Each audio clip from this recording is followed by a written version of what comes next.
fighting's, it's not what most people see.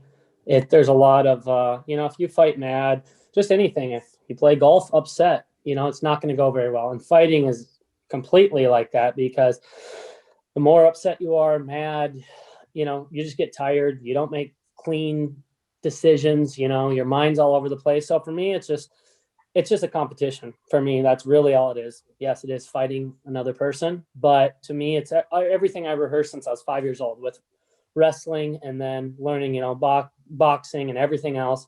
But for me, it's just going out there and doing the things that I've practiced over and over and over and put, many hours into, and just having a clear mind and just staying, kind of like she said, just, each thought process, because in a fight, a lot of things can happen. You can get rocked, you can get dropped, things aren't going your way, you're getting picked apart. And then all of a sudden, you got to keep your mind clear and say, okay, you got 15 minutes left or 12 minutes left of, the fight. Here's how I have to fix it. And so what I do is, mine's kind of especially with fighting, it's just 5 to 10 seconds at a time.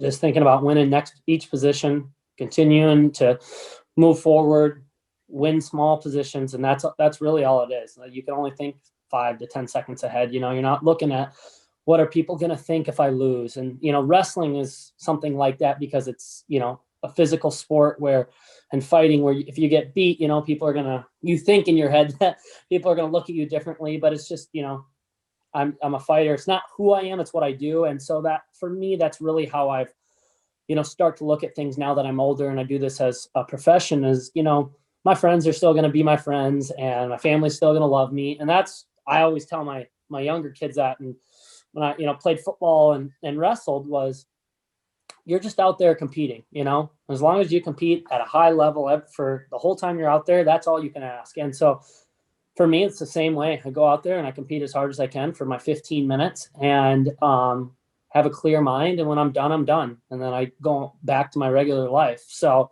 that's kind of, for me, is just having a clear mind and taking care of 5 to 10 second spurts at a time. And that's really all you can do.